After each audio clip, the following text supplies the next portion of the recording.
નમસ્તે રોકાણકાર મિત્રો, હું મારા શેરબજારના 21 વર્ષના અનુભવને આધારે તમને જણાવું તો લોકો બેંકમાં સેવિંગ ખાતામાં 3%માં ખુશ હોય છે. એફડી કરાવીને ઘણા લોકો 6%માં ખુશ છે.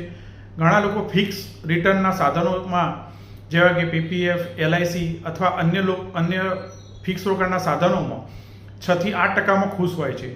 જ્યારે અત્યારે હાલ એસઆઈપી અને મ્યુચ્યુઅલ ફંડમાં 10 થી 20% વચ્ચેનું રિટર્ન ખૂબ સારું રિટર્ન મળી રહ્યું છે, તો તમારે તેમાં પણ જવું જોઈએ. અને હું મારી પોતાની શેરબજારની વાત કરું તો હું કોઈ પણ શેર ખરીદતી વખતે એવું વિચારું છું કે આ કંપનીનું ભવિષ્ય 10 વર્ષ પછી શું હશે, આ કંપની 10 વર્ષ પછી ક્યાં અને કેવી રીતે કામ કરતી હશે, તે પ્રમાણે હું રોકાણ કરું છું. એમાં હું એવું વિચારું છું કે આજે હું જે શેર ખરીદી રહ્યો છું તે આવનારા 10 વર્ષમાં મને 10 ગણા રૂપિયા કમાવી આપે. સેમ આ થિયરી પર હું કામ કરું છું.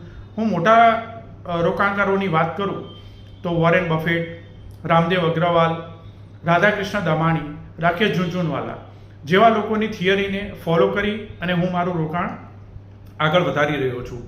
મિત્રો, વોરેન બફેટે અમેરિકાની અંદર પેપ્સિકો અને કોકાકોલા કંપનીમાં રોકાણ કર્યું, તો મેં અહીંયા ભારતમાં વરુણ બેવરેજીસના શેરમાં રોકાણ કર્યું. વોરેન બફેટે અમેરિકાના અંદર વોલમાર્ટમાં રોકાણ કર્યું, મેં અહીંયા ડીમાર્ટમાં રોકાણ કર્યું છે.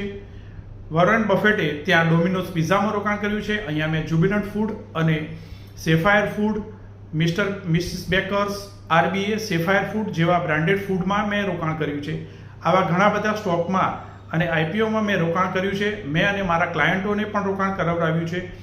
જો તમે પણ આવા સારા શેરમાં અથવા આઈપીઓમાં રોકાણ કરવા માગતા હોય તો તમે અમારે ત્યાં ડીમેટ ખોલાવી શકો છો. Parth share broker, Sunil Patel. Thank you.